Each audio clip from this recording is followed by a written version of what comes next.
Service. My name is Oswald Schmitz. I'm a professor here in the School of Forestry and Environmental Studies. When the parks were originally conceived, a lot of it was really just for protecting the natural beauty and recognizing the natural beauty and the wonderful features of nature. And the ethic at that time was really to protect that for perpetuity, for humankind to admire and enjoy. And that's what a lot of the national parks are actually used for in terms of tourism attractions. People come there to enjoy wilderness and nature. But over time, the science of ecology also saw a huge value in national parks because of its conservation value.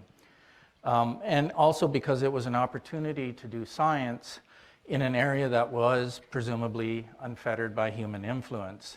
And so the science that was done in these special areas promoted this worldview that nature, wild nature, was something separate from humans.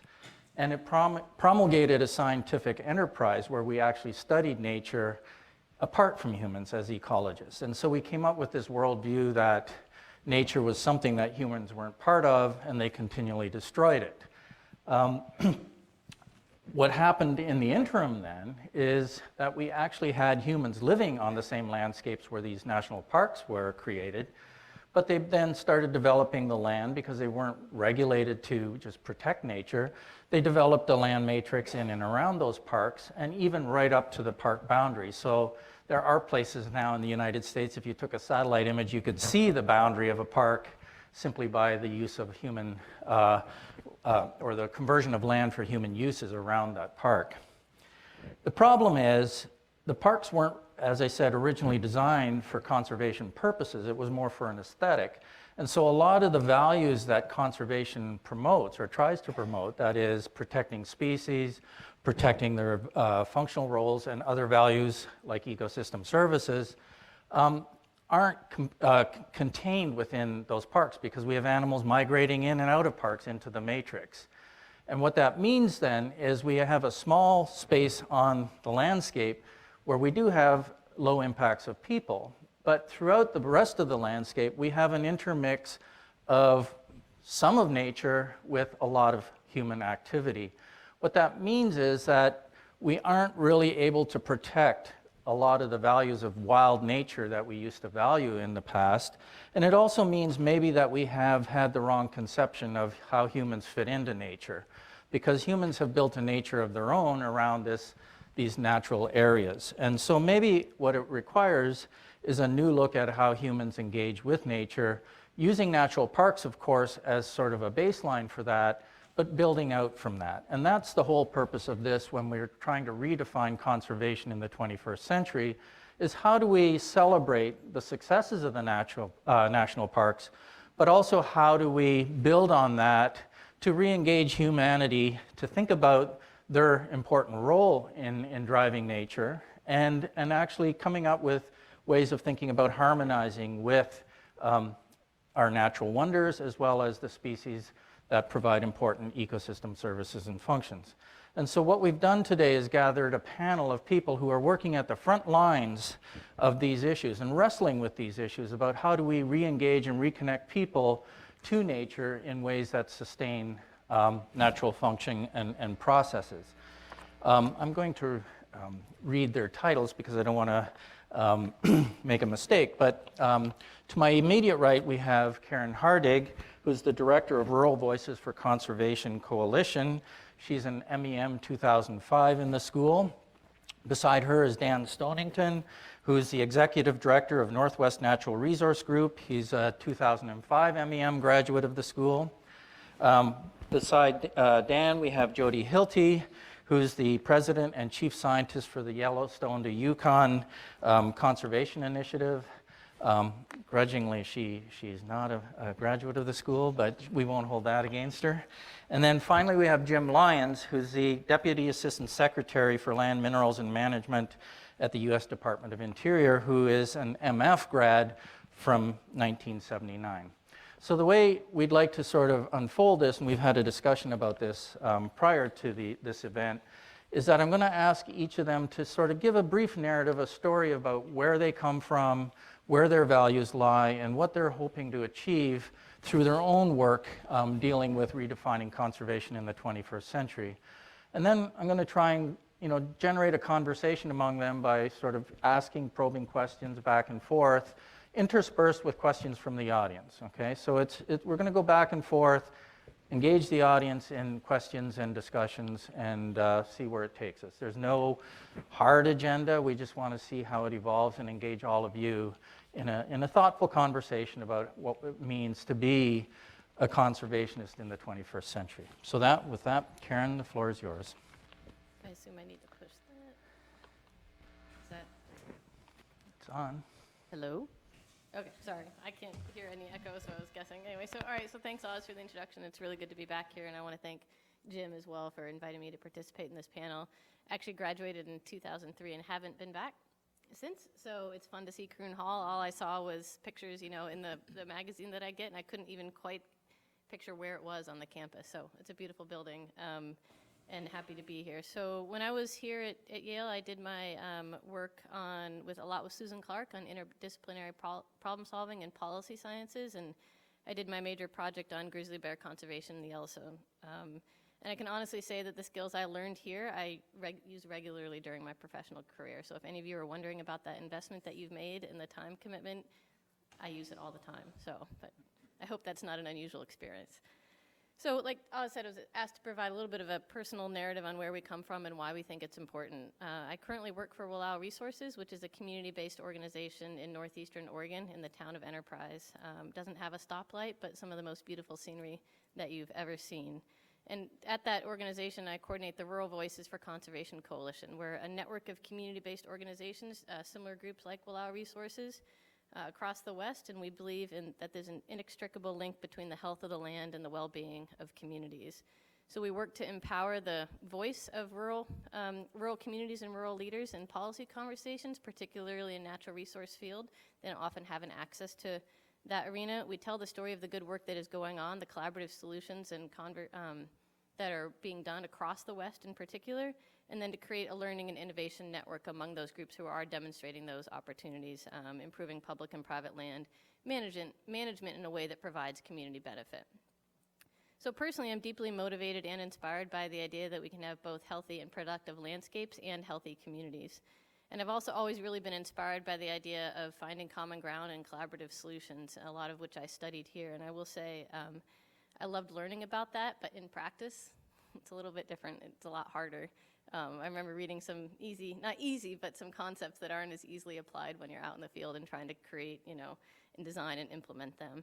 Prior to directing Rural Voices, I worked for the Wilderness Society and the Nature Conservancy in Southeast Alaska on the Tongass, which is part of my connection to Jim. Since I ended up leaving Yale, I worked a lot on the Tongass, and in my experience there, the conservation issues were typically framed in really simple narratives as timber versus the environment, or protection versus extraction, or we're using imperfect numbers that overlooked the complexity of land management and land stewardship, and it rarely considered the critical importance of community health and well-being. And I can tell you a personal experience in Southeast Alaska when that really hit home for me.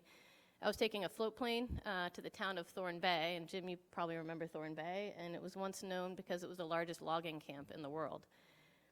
And the pilot on that flight asked my colleague and I what we were doing. I worked for the Wilderness Society at the time, and neither of us dared say that we worked for the Wilderness Society, especially en route to a remote community locked in the cockpit of a small aircraft. And I thought about that. If I was too afraid to say to the local person or was uncomfortable telling him who I worked for, then what was I really doing? And I realized that was our conservation approach actually including the rights and interests of those local people or not? And I think that's where my discomfort came from. So the more time that I spent in the region, the more I realized that communities and their relationship to the land is what I really cared about. And that I came to believe that with ever more certainty that community health, the economy, and the environment are inseparable. So I found myself increasingly spending time building collaborative solutions, working with local leaders, building relationships, and bridging ideological divides, seeking mutually beneficial solutions to the complex environmental challenges that we face. And I believe that any solution to ecological challenges and economic issues we face as a nation must begin with local people. that if conservation approaches are not rooted in people in place, if they don't involve meaningful community engagement in natural resource management, then there won't ever be durable solutions, and the cost of that battle runs deep and large. And here's why I think that is so important right now in the core of what we do at RVCC. So you might have seen recent economic headlines touting 2015 as the largest growth in real income and drop in poverty rates in years. Those numbers don't hold true for rural America. The pace of rural job growth is less than half that of metropolitan areas. A lot of these communities are suffering and lagging and bristling. And you can see that in the large parts of the American electorate who feel left behind even as the economy is finally improving. Rural communities are largely forgotten in American public policy and frankly in the minds of most citizens. And at the same time, we're facing pressing and critical environmental challenges. The West's open spaces, forests, rangelands, watersheds, agricultural soils, which are benefits that they provide to all Americans, have never been more important or more threatened. I'm sure you're studying this, include climate change, longer wildfire seasons, intense drought, proliferation of noxious weeds, insects and disease infestations on our national forests. So at RVCC, we believe that rural communities can play a significant role in resolving these economic and environmental challenges, particularly those with natural resource-based economies. They are the stewards of our natural resources from food to fuel and can be the engine of stewardship economies. So and it's probably also not lost on you that we live in an era of political gridlock and polarization, which can at times seem overwhelming.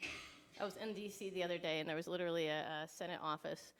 I had CNN on, which I don't usually watch, and they had a countdown of the days to the end of the election day, and I'm counting them down myself. Like, it's a really interesting time, and I find hope myself by investing in community engagement, building community capacity, and creating a more civic-minded environment, practicing democracy at the local level when it feels at times that our national elected officials cannot practice that same approach. I'll just close by one example in my backyard. I grew up in Oregon, and the occupation of the Malheur National Wildlife Refuge, where I'm from, last winter put a rare media spotlight on rural communities and land stewardship, bringing that intersection of the community and the economy and the environment into stark relief.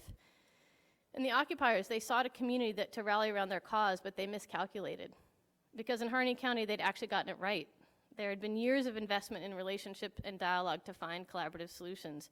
And thank goodness, because otherwise that Take Back the Land movement could have gained real traction. And they weathered that upheaval and disruption in part because they'd spent years building relationships and solutions. And that, Jim, I think you said this morning, or an hour ago when we were having this other conversation, that if anything these people do when they leave here, they become advocates. That's what I advocate for, and that's what I care about, and that's what I bring to this conversation. So, thank you. That's it. Okay. All right. My name is Dan Stonington, and I'm the executive director for a nonprofit called the Northwest Natural Resource Group, and we work in Washington and Oregon on sustainable forestry. Eve and I used to share an office together. Nice to see you. Different organizations. So our mission is to use the marketplace to restore forest ecosystems and local economies. And we focus mostly on non-industrial landowners. So it's not just private landowners, small private family forest owners, but also tribal landowners or small municipalities, small private companies. And we have this focus because we feel like this group of landowners is best positioned to lead the shift to ecologically based forest management. They lack some of the constraints that I think larger agencies have, that larger companies have, that have to sort of prioritize net present value, and so they have a lot more flexibility to be able to do kind of a mix of ecological and economic objectives. So it's a really fun group to be able to work with and allows for lots of experimentation, and I think leadership that hopefully will be adopted by the much broader sort of forestry sector. So that's kind of our theory of change. The program that we use to do it is an assistance program. So we have foresters on staff. We actually do timber thinning projects and try and help these landowners make money while also improving biodiversity and improving carbon storage over the long term.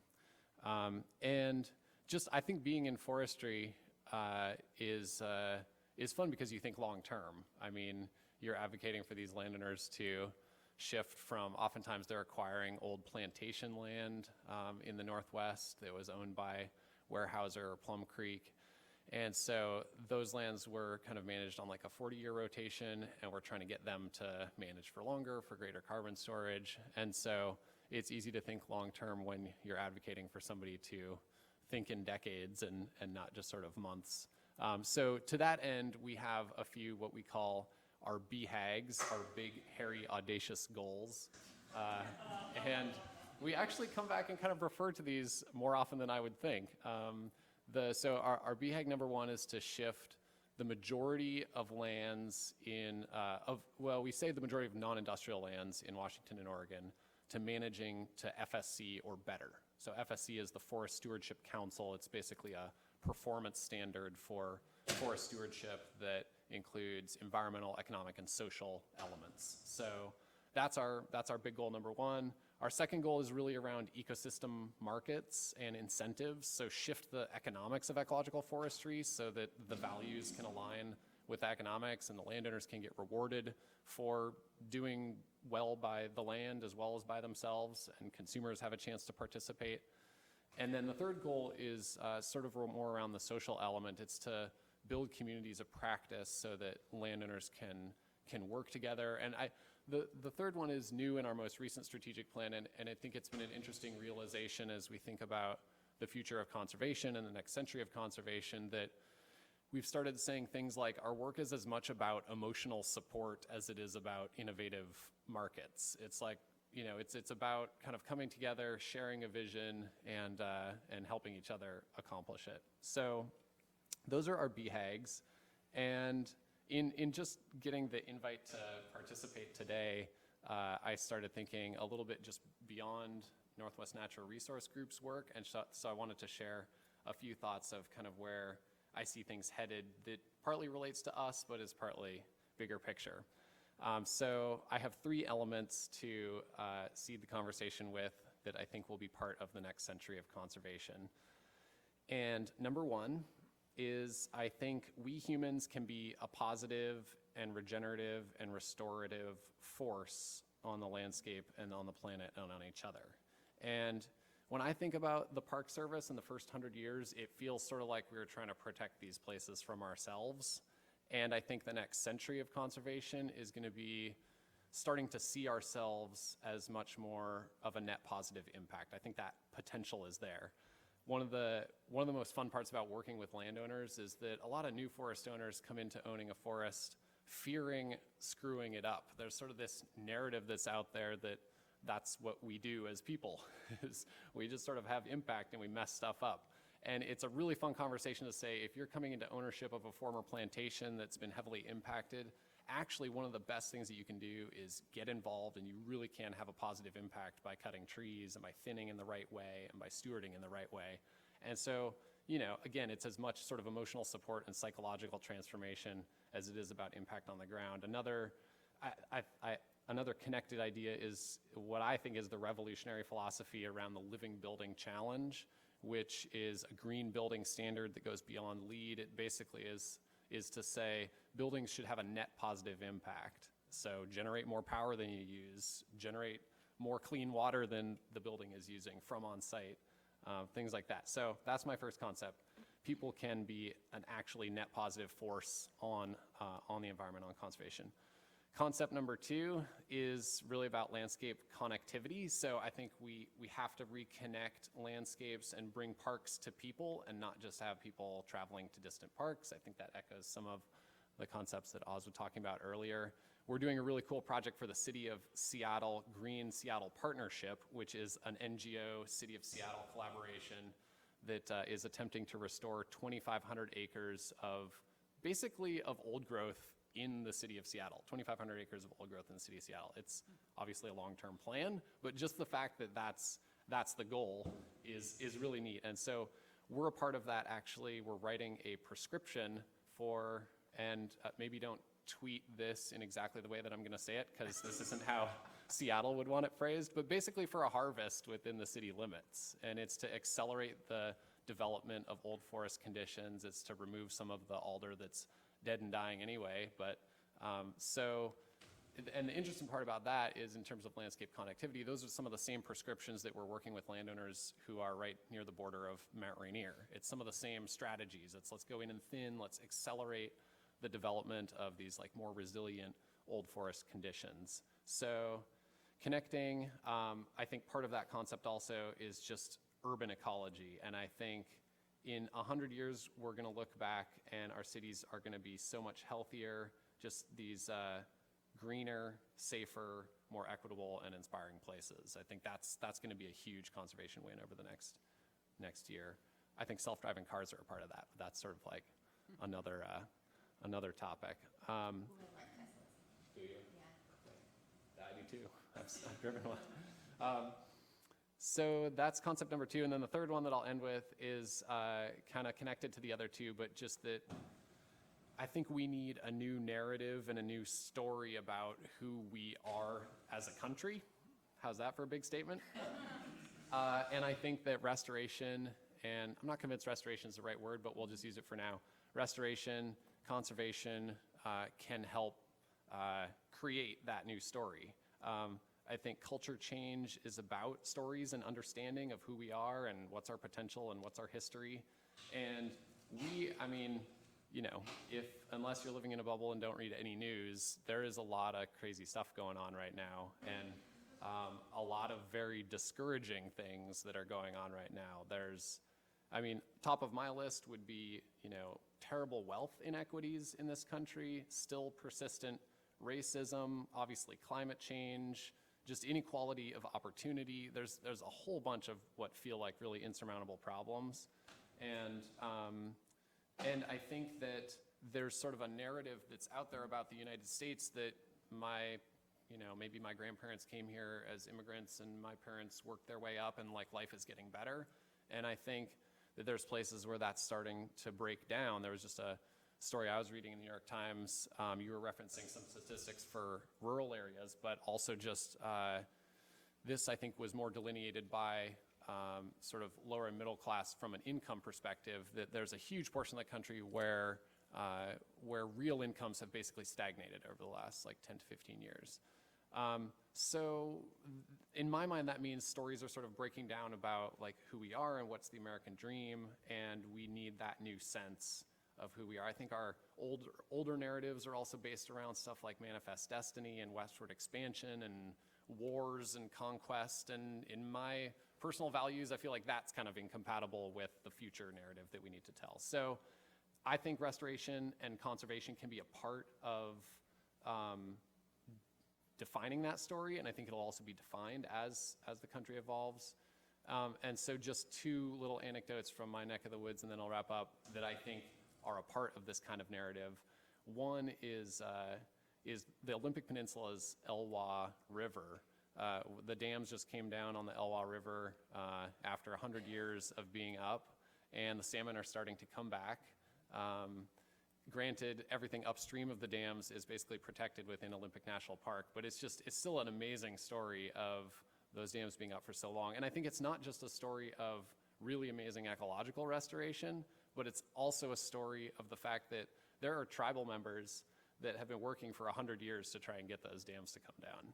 And so it's a story of like their success and their perseverance. And that to me is like a very American, what I want to be a very American narrative. Another just quick anecdote, and then I'll wrap up, is one that we've been more involved in, a restoration project where the Nature Conservancy bought about 50,000 acres from an industrial timber company at the Cascade Crest. And it's this patchwork of lands that is really now starting to enable connectivity in the Cascade Crest. And it was really fun to just help write the management plan for restoring those forests over the next coming decades. So those are my 3 points about where I see conservation going over the next century.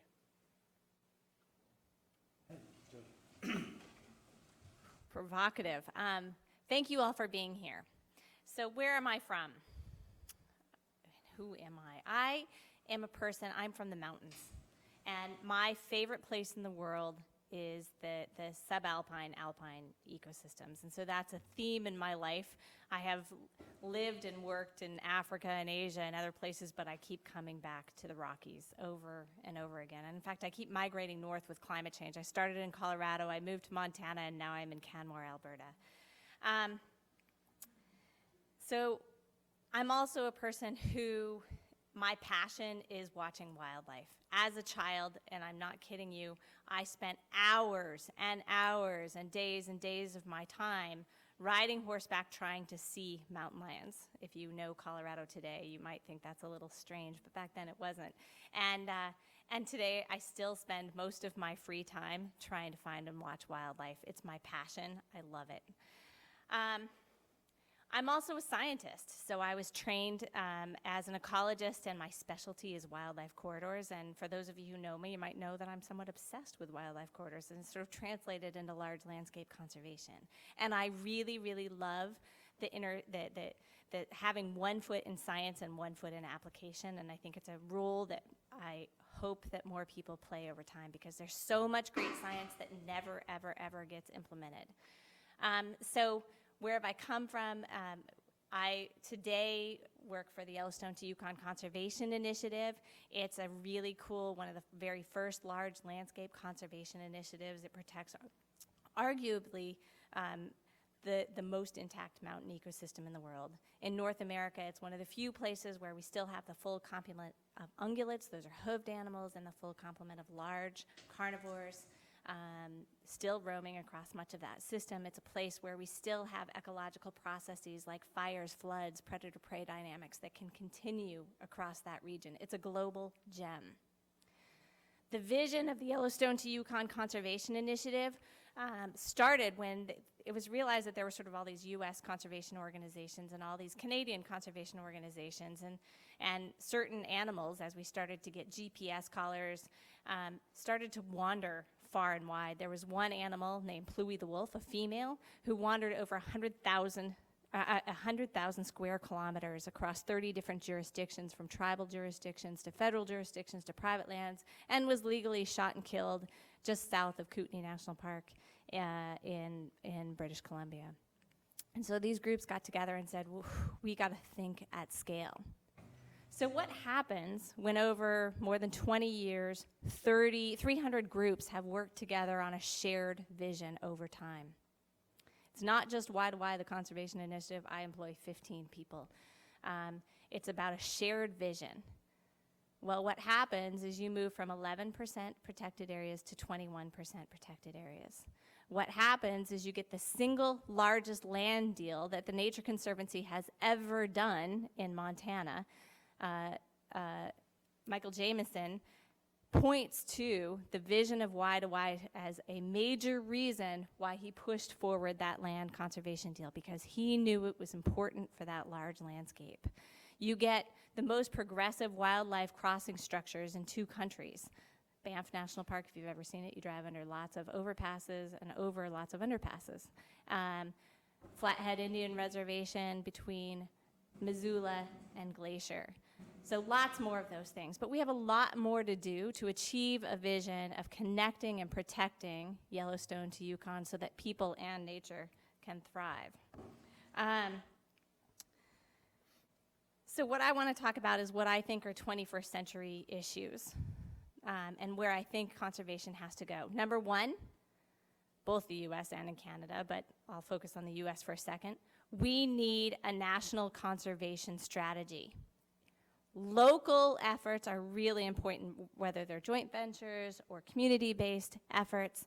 But what I see over time is redundancy, inefficiencies, and lack of prioritization in a national and sometimes in an international context. So we just came out with a paper in Bioscience talking about this. It's not a new idea, but we really need a national conservation strategy if we're going to stem the loss of biodiversity in our country. Secondly, and I guess I'll dive a little bit deeper into that. Part of what we need within that strategy is we need some new protected areas. There are places across the United States, and certainly Canada too, types of ecosystems that completely lack protection. Some of them need to be conserved. The second thing that we need is we need incentive structures to truly engage private landowners and multi-jurisdictional land management agencies to work together. If we want to stem biodiversity, we have to actively engage communities and provide the kinds of resources that they need to constructively engage. And I think we can do that in this country, one of the wealthiest countries in the world. That gets to my second point. Y2Y is both a regional organization, but we work on setting global standards. So we've just worked very hard on creating, for example, the standards that you all can comment on connectivity conservation, which are open for comment on IUCN for the next year. To get things right in Yellowstone to Yukon, we actually have to work on a global scale. So what can the United States do? Well, this gets back to where I'm from. I went to Eisenhower Elementary School. So we studied Eisenhower, Dwight D. Eisenhower. One of the things that he said was, beware of growing your military. And I believe that our best defense strategy, and one of the things that we could shift in this country, would be to invest in our international defense through investing in global conservation. As we see climate disruption moving forward around the world, we're going to see a lot of social disruption and a lot of other problems. The best thing that we could do as a country for our national defense would be to reinvest those dollars into conservation around the world so that we can prevent some of the catastrophes that are headed our way. Number 3 is thinking about energy. Right now, there are 3 energy grids that mostly manage the energy for this country and for the North American continent. I think looking at a decentralized energy approach and really, really incentivizing it to allow us to drive things like Teslas and significantly change our carbon footprint really fast would be incredible. Number 4, the 21st century is about water. And water inequities globally, but also water inequities in this country are a big deal. There are a number of impacts that we're seeing already. Right now, we're looking at desalination plants off of LA, San Diego area. Those are really expensive. We need to incentivize our country, from the rural communities to the urban communities, to get with 21st century water conservation. If you look at what's happening in the Middle East and how they manage every drop of water, if we seriously invested in that, we would have water back in our systems, which would help conserve biodiversity in the long term. We have to get ahead of that. Right now, I come from the country where midday at 120 degrees, we're watering hay fields with spray agriculture. Not a problem. We are not valuing our water. We need to get proper value of our water and proper systems and policies in place.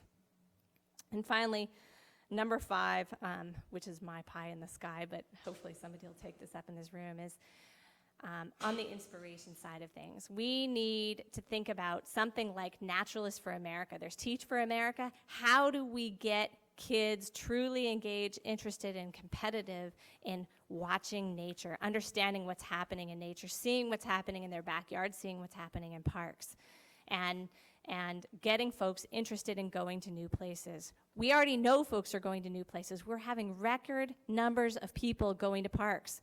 That's great news. Maybe we need more parks. People want to be outdoors. How do we make it more accessible to them? So that's where I'm going to end. Thank you. Well, thank you. Thanks, Oz. I appreciate the invitation to come back and visit with all of you today. I probably have too many jobs to go through in the short period of time we have. So I'm just going to tell you that I kind of think of myself as a conservation architect.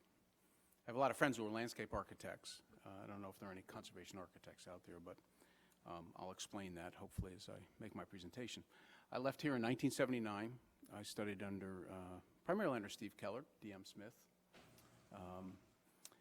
Really focused on human dimensions in wildlife management, and went to work for the Fish and Wildlife Service and had a chance to work in that field.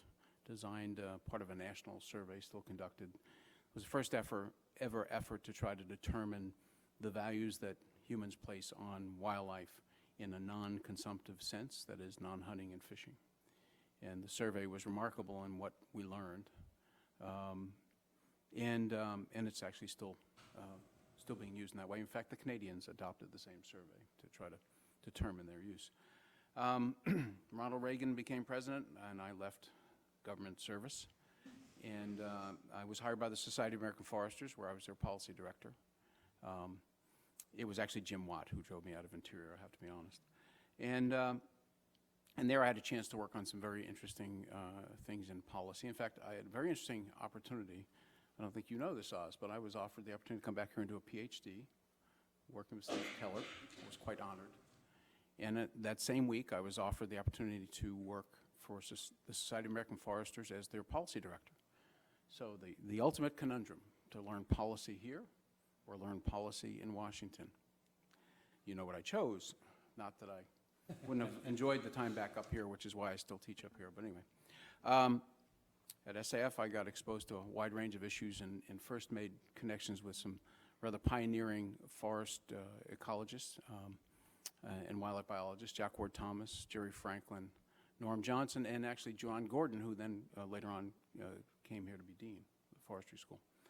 There we began looking at the future of old-growth forests in the Pacific Northwest, and I actually staffed a task force that those gentlemen were on and a few others, the title of which was Scheduling the Harvest of Old-Growth Timber, which told you something about the view of old-growth forests back in the early 80s. I went on from there to work for the House Committee on Agriculture and had an opportunity to work on policy, a wide range of things, forest issues, conservation issues more broadly. And in fact, was one of the principal authors of the conservation title and the first forestry title in a farm bill. It's the 1990 farm bill. And that was the conservation title that created conservation easement programs and what we now call EQIP and Wildlife Habitat Improvement Program, Forest Legacy Program. It was a fascinating opportunity. I was fortunate to work for a chairman who was a pioneer himself, one of the first Hispanic members of Congress, and a closet conservationist. When you worked for the Ag Committee, at least then, you didn't talk a lot about conservation. But Kika de la Garza was his name, and when we sat down and talked about conservation, you could just see his enthusiasm. When I told him that the bill that had been produced by our Conservation Subcommittee was inadequate, he said, "Go write me a new one," and I did.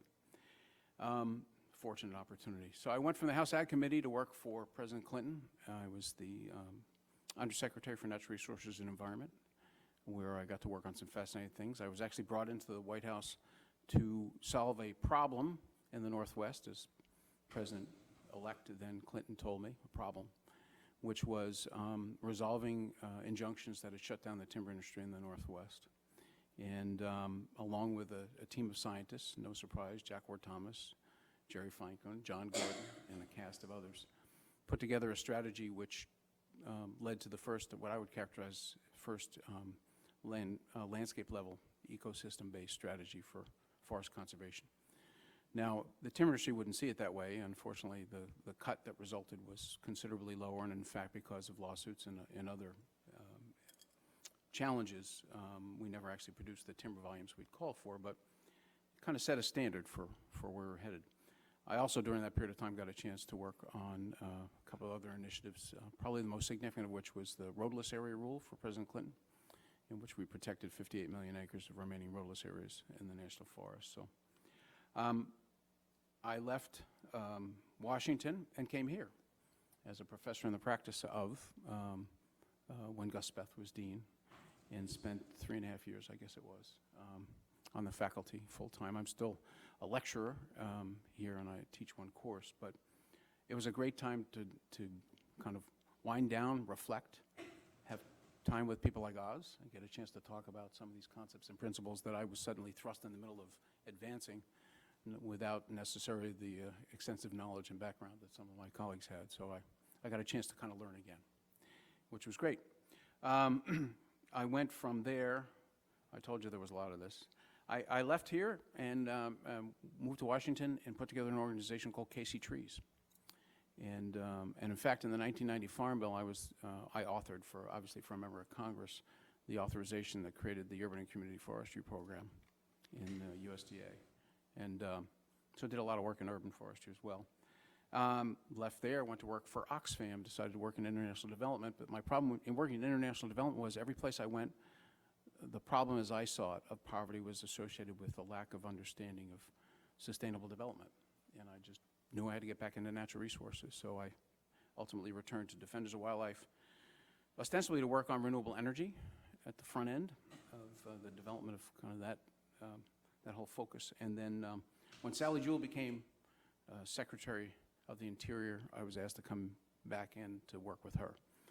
And there, I guess my primary role really has been overseeing the Bureau of Land Management, talk about a daunting task, and really lead an effort with a couple of colleagues, Michael Bean and a woman named Sarah Greenberger, in putting together the Greater Sage Grouse Conservation Strategy, which we completed a couple of years ago and which led to the Fish and Wildlife Service determining that the species, in fact, was not warranted for listing. I would just say about that effort, in contrast to my first role in government, which was having 2 months to put together a strategy to protect the old-growth forests and spotted owls, there wasn't much collaboration that occurs in 2 months. You pull together the best scientists and you provide the best guidance and advice you can to the President of the United States, as we did, and he made a choice in terms of the strategy we move forward. Now, that plan also included about $1 billion in commitment to help communities that were impacted through the creation of infrastructure, through retraining, through jobs in the woods, as we called it, and other mechanisms. And also laid the foundation for regional ecosystem assessments as we looked at the interior Columbia Basin, developed a strategy for the Sierra Nevada and also for the southwestern U.S. So it was pretty exciting opportunity.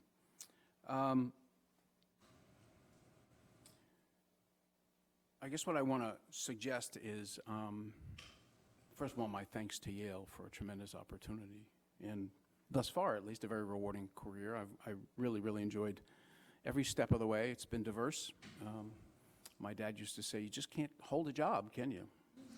But the experiences have been rewarding. I would also say that you know, most importantly, each one has informed the next. And has informed what I continue to do. I really did enjoy working for President Clinton. I kind of hope I get to work for another Clinton at some point. But you can see from my background and experience that, you know, I purposely did try to diversify. I worked on public lands, I worked on private lands, I worked on urban issues, I worked on rural issues. I worked on forests and wildlife and even water issues. Was very much involved in the early efforts to conserve salmon. In fact, I think one of the creative things a gentleman named Jim Siddell, who unfortunately died of pancreatic cancer just a few years ago, brought to the whole effort was he had the foresight to see the importance of protecting watersheds as an anchor for conservation before anyone was really even talking about that, and did a masterful job. I just want to make a couple of points about 21st century conservation so we can open up the conversation. I think the hallmark of what we did in sage grouse, very different from what we did with old-growth forests, was we really tried to work across a much larger landscape, the remaining range of the species, 11 states. We worked in collaboration with the states. Not always easy. Republicans and Democrats, different perspectives, and certainly you know, a focus on local economies is an important part. But with the leadership of Matt Mead, a Republican from Wyoming, and John Hickenlooper, a Democrat from Colorado, we were able to sew together a strategy that I think was quite effective. It really allowed us to use all the tools in the toolkit that I had a chance to work on throughout my career. 55% of the habitat is on public lands. We protected really the most important habitat areas. Invested in policies that would prevent further degradation of those areas. We used the tools of NRCS to provide for conservation on private lands and landowner assistance. I think as Jody alluded to and others have, the importance of bringing that component into the conservation mix. And then we required, under a new executive order that I helped put together for Secretary Jewell, mechanisms to mitigate the impacts of development on public lands, which I'm sure is going to be litigated. And at the same time, developed a new strategy for rangeland fire, which is the biggest threat to sage grouse in the western portion of the landscape. I think 21st century conservation has to be big. It has to look across a landscape. It has to be science-based. I'm confident that our strategy will stand up to legal attack because it is founded in sound science. But it has to be collaborative in working with various states, in working with private landowners, in getting federal agencies to work together. And given their cultures and their differences, that is a daunting task as well. But I think that offers great hope and promise. I actually think that 21st century conservation holds great promise to help, if you will, sew the American landscape back together. I suggest that because we do need to build on the protected areas that we have. We need to use the other tools that we have to start to build connections back to those, between those important areas. And we need to use new tools like mitigation to reinvest in the restoration of many of these areas. And I think we have the potential to do that, and I hope it's something that the new administration will take on. Probably more important than that, I hope that 21st century conservation has the power and the capacity to help to restore our democracy. I think what's important about conservation and what I love about reading Leopold and others is understanding the important connection between people, their land, and conservation. You know, when Leopold spoke of an ecological conscience, he included land and he included people, in defining the land, not just the biological resources. And I really think that's critically important. So too is the concept of place, and there I would refer to Dan Kemmis, who wrote a book about the politics of place, in which Dan basically argued that we've lost our connection to the land, and that has impacted our will and our ability to kind of do good in a broad and general sense. I think if you combine a focus on land and landscapes like Y2Y, Salmon Chalice, Highline, and then involve the people who are connected to those places in efforts to conserve them and restore them, and expand that notion beyond those particular places. I think we have the potential to bring people back together, to get them to work together. Particularly important that those opportunities exist in what we would characterize as red states, where we are now divided, red and blue, and I'm not sure what else. I think green provides us an opportunity to pull those pieces together. And that's what gets me excited and why I keep doing what I'm doing. And I got to say that none of this would have happened without the opportunity to go to Yale. Good. Thank you, Jim. So it's a little by design, the panel makeup. There's one person missing, and he apologizes for not being able to be here, Baird Callicott. He's an environmental ethicist, for those of you who don't know, studied Leopold inside and out, but he has an illness that he had to deal with, and so he couldn't travel. But regardless, I mean, I think everybody here sort of embodies that same kind of ethic and that appreciation for nature that Baird would espouse here. The thing I want to sort of get you guys discussing and debating is, by design, we have two people that work on a very local scale or more place-based, and we have two people that work on broadly regional scales. And I would argue, and I want you to defend or contradict me or whatever, that your efforts are in conflict with one another, or it's antithetical to do a landscape scale approach because the interest of the whole trump the interest of the local. How would you respond to that? So I'll give the example from the Yellowstone to Yukon. So we went from 11% protected areas to 21% protected areas in a vast landscape that's more than 2,000 miles long. How does actual conservation on that ground happen? It happens through local efforts, whether it's working on a local forest plan, whether it's putting in wildlife crossing structures on a local level, whether it's many of the other kinds of things that we do. And I think what Y to Y has been able to do is actually bridge a very large vision with what communities prioritize. And let me talk about that a little bit. So the Cabinet-Purcell Mountain Corridor, it's a region in northwestern Montana, Idaho, and into British Columbia. There were 10 bears left on the U.S. side. They were at one point written off. There was a decision made that, oh, we can't write these off, and we're going to supplement that population. What Y to Y did was create a collaborative that included more than 60 groups over the last 10 years. So today, there are 50 bears. There's a group called Vital Grounds. Probably none of you have heard of them. It's a local land trust. They work on local level issues.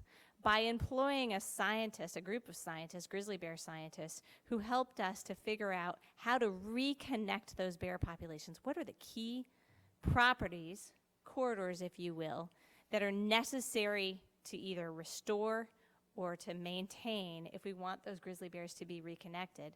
So sorry, I'm not being very articulate, but that the scientists identified several of them.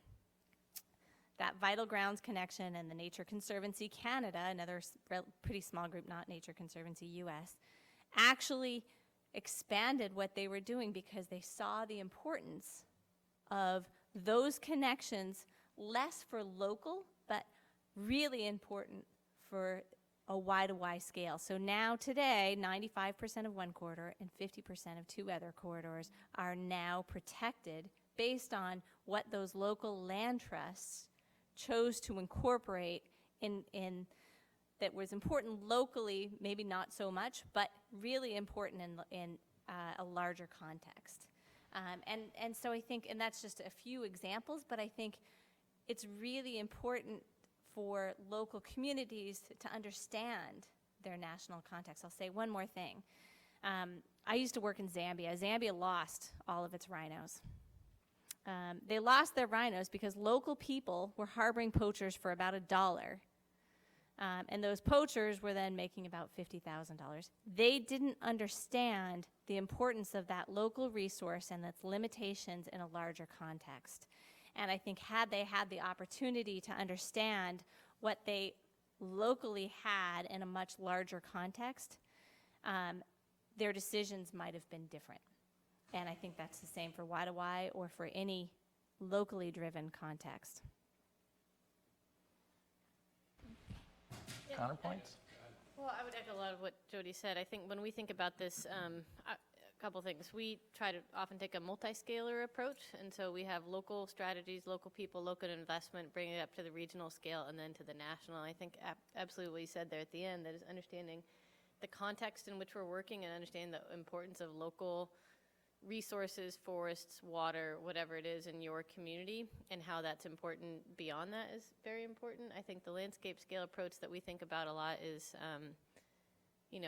the intersection of the public and private landscape, and so we do think at that broader level. I think the tension that I often feel, not necessarily landscape versus local, is top down versus bottom up, and I think that's the, when someone here's what's going to be, this is the solution, this is what's going to work for your landscape, and we have protected these resources, and we know what's best for you. I mean, that's the part that you get a lot of that tension, and that pushback. And I'm not to say that I think there are critical, important times when you've got injunctions, and we need to think at a landscape scale, and you're forced to make a political decision, and those can be important things. And there are times where that is a relevant or smart decision and approach, but it's when it's like going to dismiss that local opinion and local view. That's where where the people that I work with feel that. Yeah. Let's see. Yeah. So what comes to mind from that question in my neck of the woods? So I work in the Puget Sound region in Washington State, and there's something called the Puget Sound Action Agenda. It's basically a restoration plan for Puget Sound. It's aiming for 2020. It has a lot to do with stormwater and pollutants in Puget Sound. And it's definitely or related to forest restoration and upland management.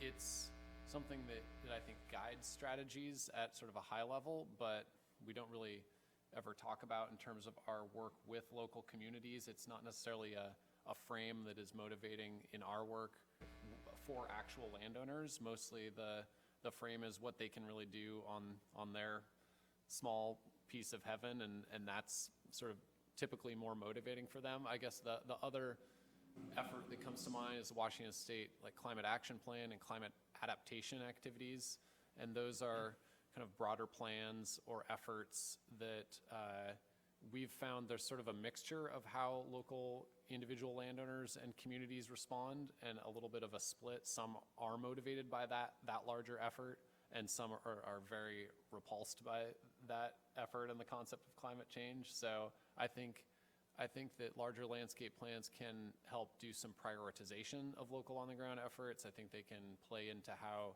you talk about those local on-the-ground efforts, but in terms of an organization that's focused on impacting small parcels sort of one by one, that's where we see the kind of tangible progress take place, because that's what our work's all about.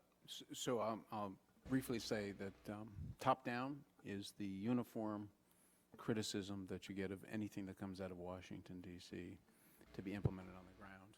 And I would admit, you know, if you think about this, how can you possibly put together a strategy to protect a species in its remaining range without having the capacity to do the work that needs to be done on the ground? Well, the strategy we devised really is the framework for conservation, and it was necessary to show how all the different actions that would occur on the ground could add up to an effective conservation strategy. So we designed it to put in place certain key elements, so there was some consistent pieces to the puzzle, if you will, but provided the flexibility so that managers could respond to local conditions and local needs. I think it was balancing those two, which is always very difficult, particularly in a political context. You know, that was essential to being able to achieve what we achieved. If we'd let every state develop their own strategy without demonstrating that it would sum up to an effective range-wide conservation strategy, I don't think we would have gotten to the point of not warranted. I'd like to take a question from the audience. Does anybody have a question? Not yet? Sure, go ahead. Hi, I'm an undergraduate here at Yale College, and I was wondering how different organizations are using big data to kind of streamline these hierarchies of scales within conservation. You're a big data girl. I love big data. So there's a number of ways.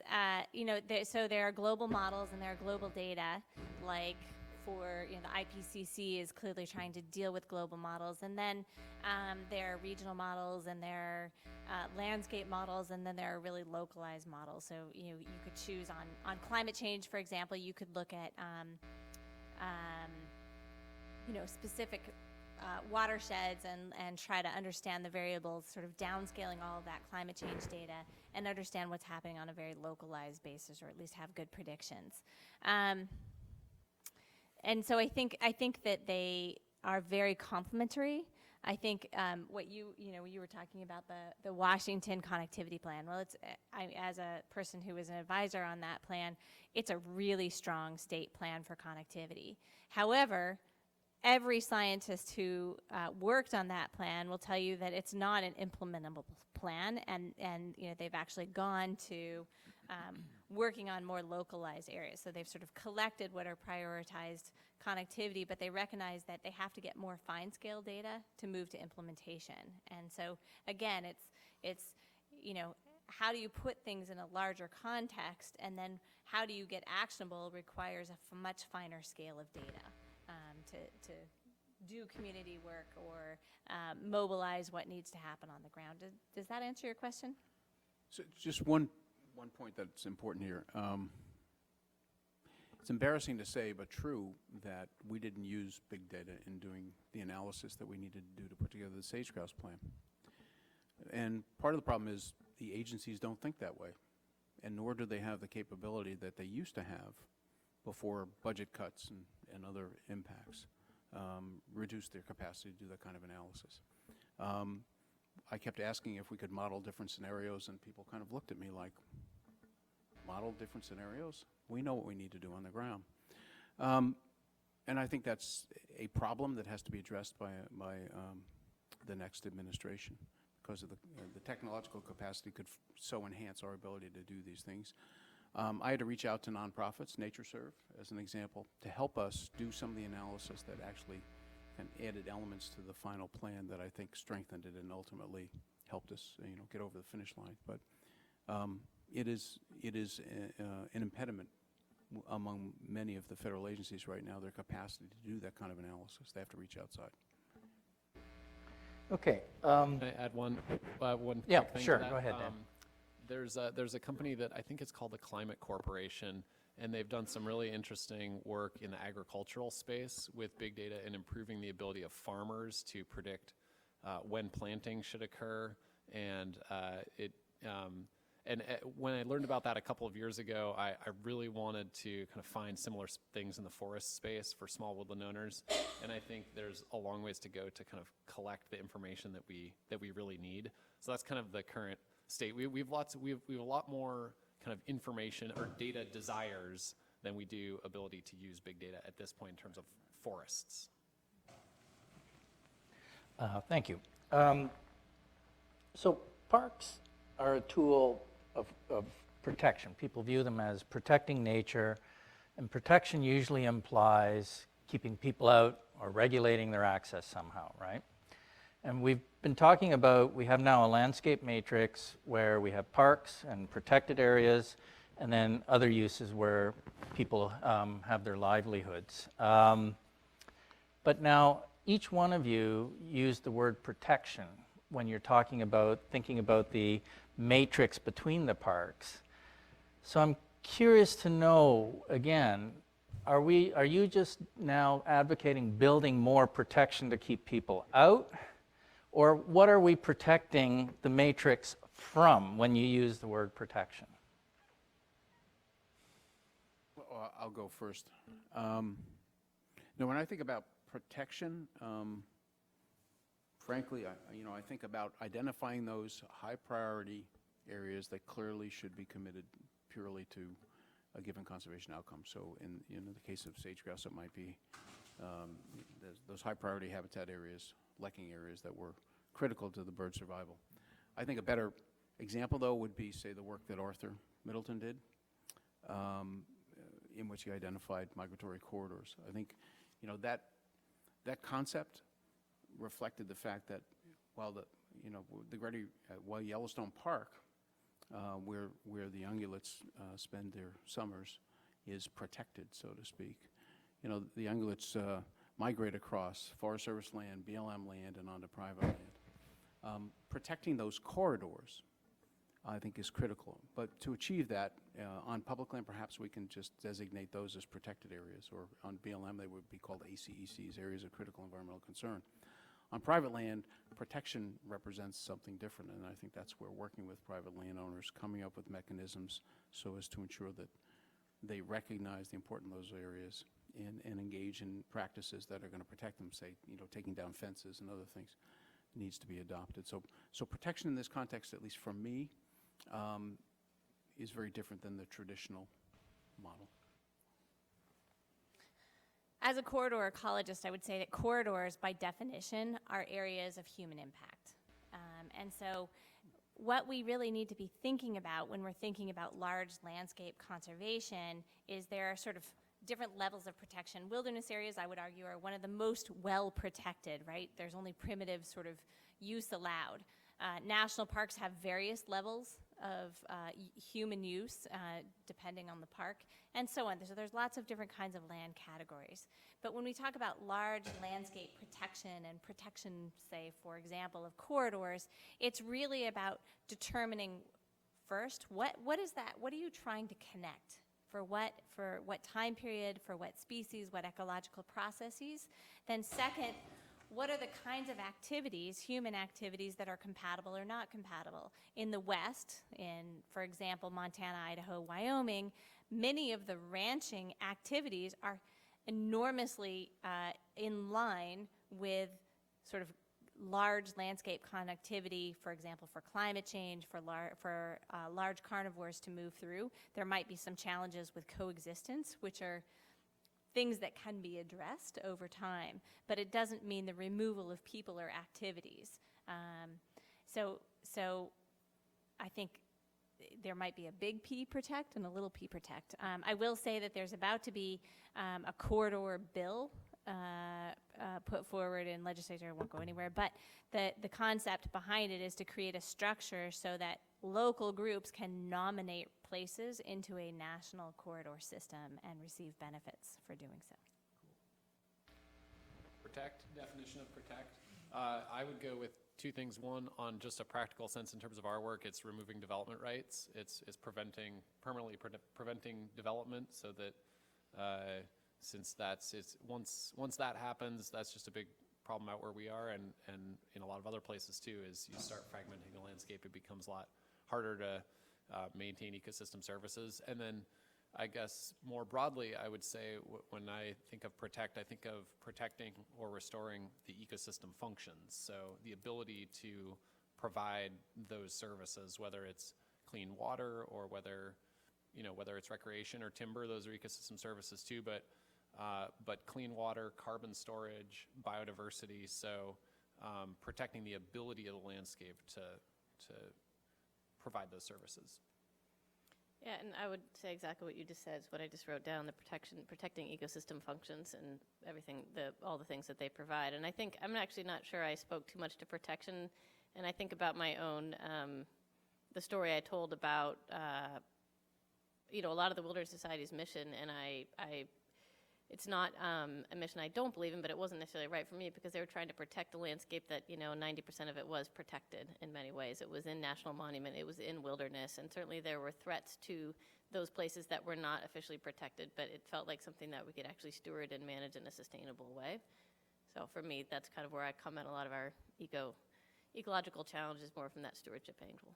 And if I can add one more thought just to connect back to the big data question, is that I think if you're defining protection as the ability to provide ecosystem services, then you can define success of that protection based on sort of dashboards and information about whether those services are being provided. So instead of necessarily measuring success in terms of acres conserved, you might be just measuring success in terms of how much carbon is the Puget Sound region storing right now, and what is our goal for carbon storage and biological systems, and are we meeting that goal, and what's the timeline for meeting that goal? Okay. Any questions from the audience? Sure. So you just asked, what are we protecting from? And so I'd like to ask, maybe sort of channeling Professor Calicott since he's not here, but what are you protecting for, right? Because his life's work has been trying to convince the world that the appropriate environmental ethic is non-anthropocentric. So I guess that's the question. So what is the philosophical or ethical framework that underlies your work? What are you protecting the environment for? People. I mean, I'll just be that blunt because I think that's the frame that seems to be most understandable to people, is that these are important to you. I mean, if you're trying to convince a landowner to change their behavior, it's really helpful to phrase it in terms of how it benefits them. So that may not be how I feel personally on an ethical basis. I totally buy into the idea of, existence of other species and their right to exist and all of that. But in terms of sort of moving the needle, I feel like the for people's sake is a more useful frame. And I guess I would say what you're protecting from is threats to the sustainability of that particular resource. And there are places where people are an integral part of the system, and there are places where people shouldn't be a part of the system. And I think that's the challenge in managing large landscapes. It is also the benefit of working at a landscape scale, because it gives you more options and more flexibility to identify alternatives that can accommodate both those. Did anybody go to the World Conservation Congress this year? Awesome. So what you might, all right, excellent. And so, so I think what I've seen over the last decade, maybe 2 decades in working in this field has been a little bit of a roller coaster ride in terms of focus on people as the beneficiaries of nature versus nature itself. And so right now we're in a time period where the World Conservation Congress, so much of the focus at that World Conservation Congress was very people focused. It's where the big funders are going. You've seen groups like Conservation International actually change their mission statement to align around people. You know, if you look back to the 1990s, it was conservation and development. And so there was another sort of spike that was very people focused. And that's not a bad thing or a good thing, but it's a really important observation. And I think the challenge for conservation wouldn't exist if there weren't people, right? I think every organization has its own mission. Certainly within the Y2Y context, we talk about people in our vision statements, connect and protect so that people and nature can thrive. But ultimately, the organization wants to conserve what is a global gem of an ecosystem, the biodiversity within it, the ecological processes, and so on. I mean, my personal frame is both of those as well. I definitely grew up with someone, national parks, outdoors, beautiful landscapes, the aesthetic, I started out as a wildlife biologist and was just drawn to wildlife, and so that because they should exist and they have every right to exist in the same way, that's sort of my personal draw. But also I've got 2 young kids, and I protect and do this work for future generations, and so that they can see the amazing places that I have had the fortune to go, and also for our own survival as a species, So, one thing you've talked a lot about, the land matrix and getting people engaged and everything. But what I haven't heard, at least, is how do parks actually fit into the bigger scheme? Like, do you anchor everything around a park, or are parks just part of a portfolio and you focus on the matrix and we know the parks are okay? Or how do you strategically think about a landscape where you do have parks and build out a new 21st century ideal for the National Park Service too? Anyone want to?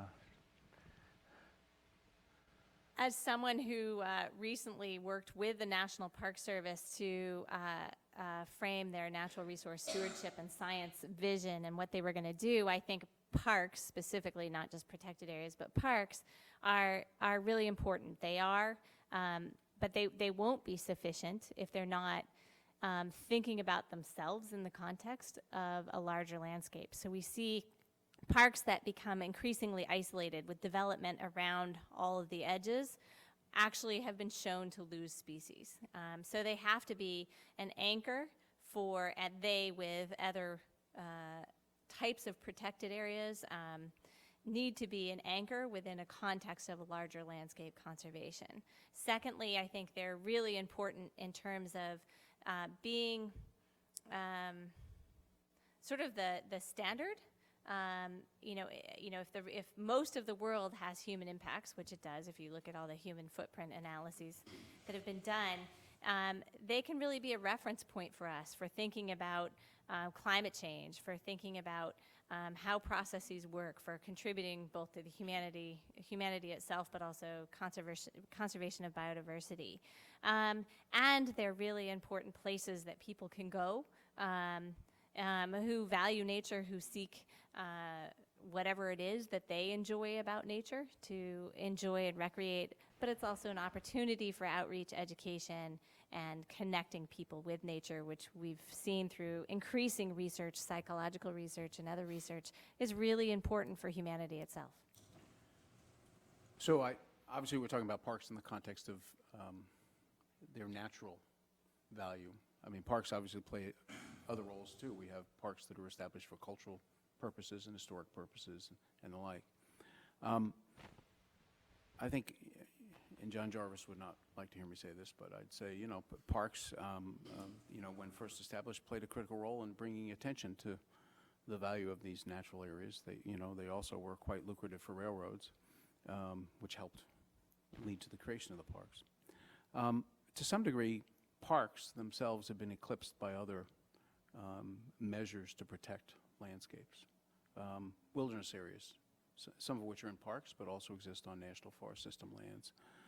Monuments, wild and scenic rivers. So from the standpoint of protecting nature, I think there are many tools that exist. The Park Service has parks, but they have wilderness areas and wild and scenic rivers and the like. But the Bureau of Land Management manages, I think, most of the monuments, at least in the lower 48, probably actually in Alaska too. And the Forest Service has the largest portion of the wilderness system.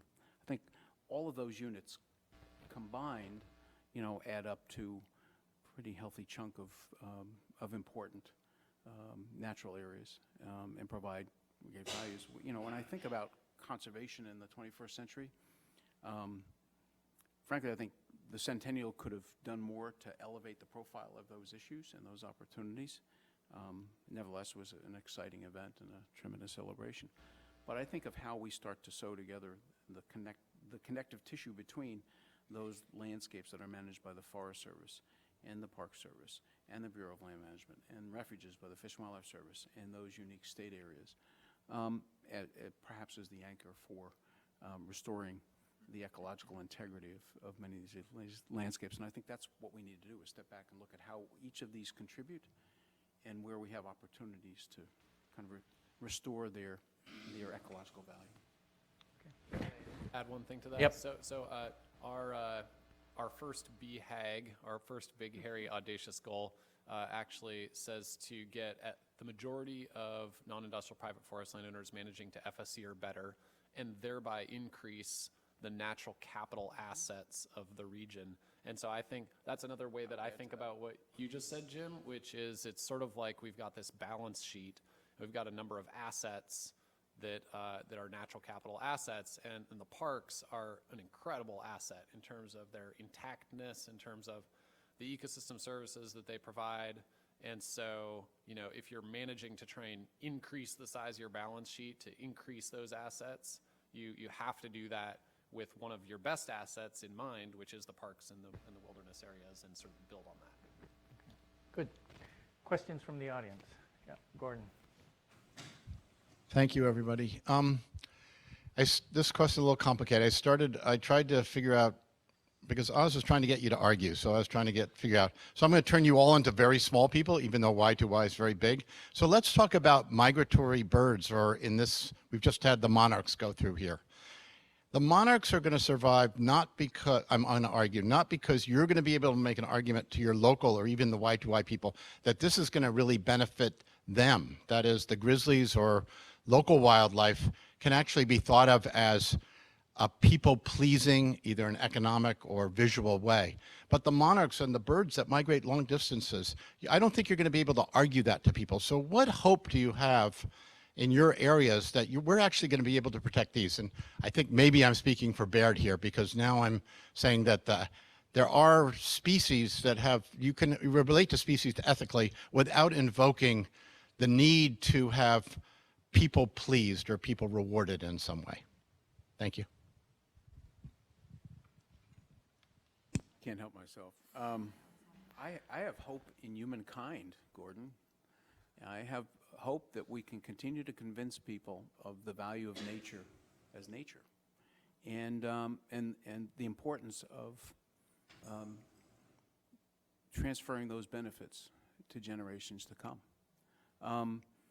And I think that comes through institutions like this. It comes through exposure. Secretary Jewell has had a strong focus on getting children into nature and the outdoors. I think we have a lot of work to do, in that regard. My biggest worry is that we are such a narrow sliver of the greater democracy that we haven't introduced or excited, different demographic groups about nature and their engagement. And I think that's a real dilemma. Where I work in Washington, it's kind of hard to get these issues on the agenda with all the other crises and priorities that exist. So I hope we can continue to communicate the importance of these areas, use the tools we have, and engage the next generation. I mean, I'll say this, my 23-year-old daughter works for the Forest Service out of Smith College, where they didn't have a forestry or really an environmental major. Why? Because she, she got stuck with me. We spent a lot of time in the woods and fishing and hiking and the like. And you know, I think we need to provide opportunities for this generation, next generations to really engage and see the value of, you know, the God-given gifts that we have. Monarch butterflies. I really hope they're not our next passenger pigeon. The issue is being dealt with actually very locally. It's something that I worry about very much. So the problem is neonicotinoids that basically eradicated milkweed across all of the soybean and corn fields across the Midwest. The solution that they're proposing is to plant milkweed in urban areas and along roadsides using local communities. So they are doing a locally based solution. People are really eager to. Everybody loves monarchs. I think that probably the scale of availability of habitat and the challenge of growing milkweed habitat, I'm afraid, will not be at the scale at which the habitat is being lost. However, okay, so that's my gloom and doom, and I really hope I'm wrong. I think when you look at migratory birds, I think one of the most successful efforts in the United States and in fact in North America is with migratory birds. The U.S. Fish and Wildlife Service, the refuge system, was essentially about migratory waterfowl. The joint venture model that they've created, it has been incredibly powerful, and it's about, again, engagement of local communities, lots of different constituencies towards solving a problem that's really at a continental scale or sometimes a dual continental scale. I think that model can work for many other species. In fact, a lot of people are pushing that forward. So I actually think it's a message of hope that we can do these things at enormous scales. Try another question. Natalie.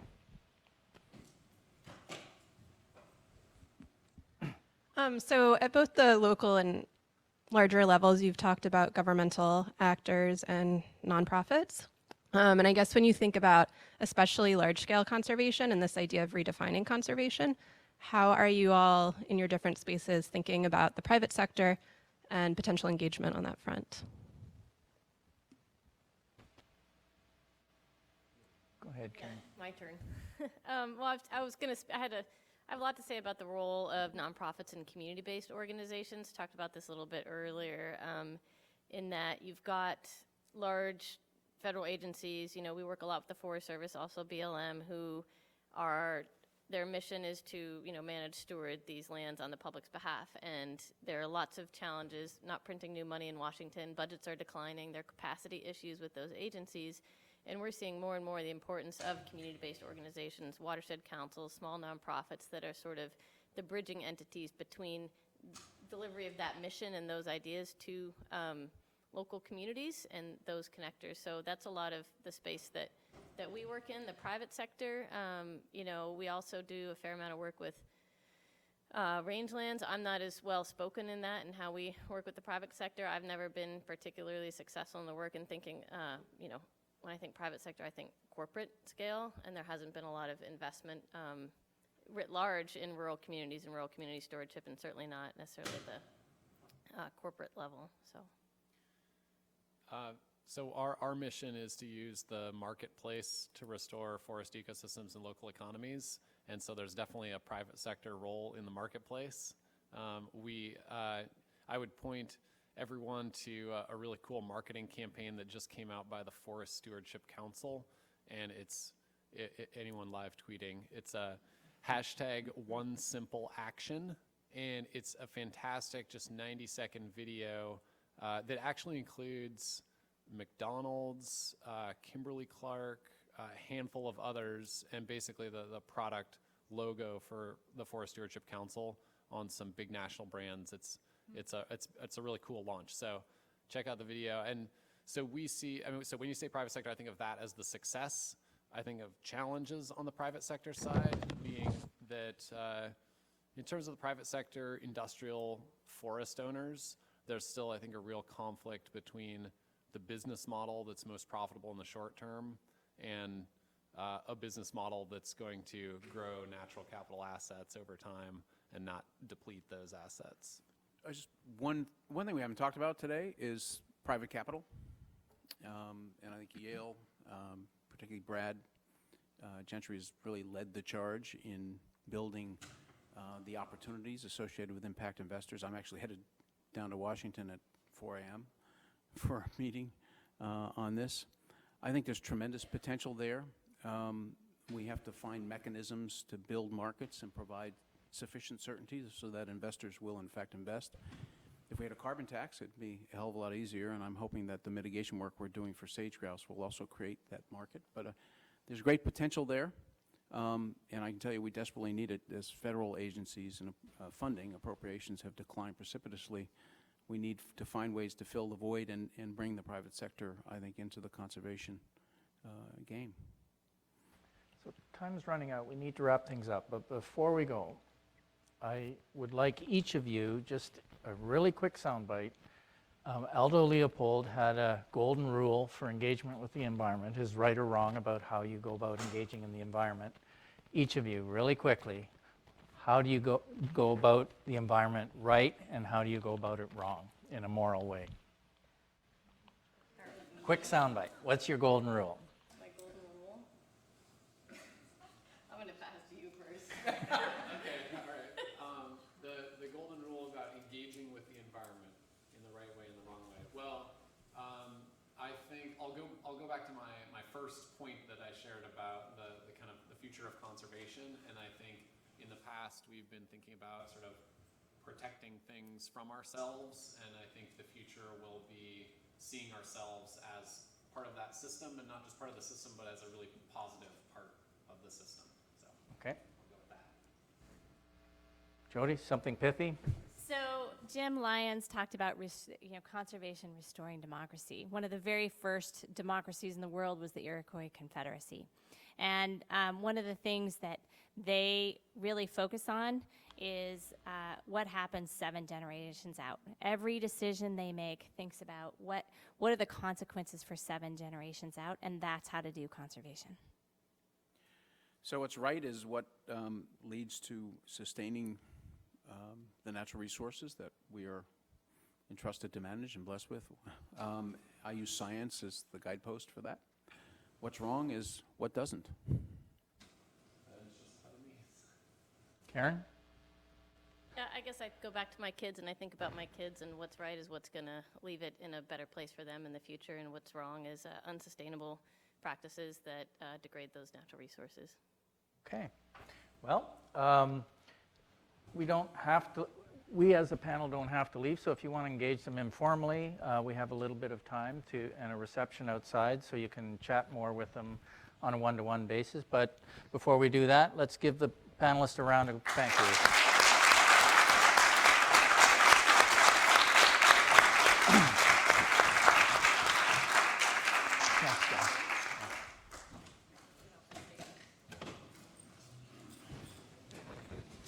While you're out there enjoying the reception with our panelists, please take a look at the Osler scrapbook exhibit that we have up, that we are co-sponsoring with the Beinecke Rare Book and Manuscript Library that is coinciding with the National Parks series. Thanks.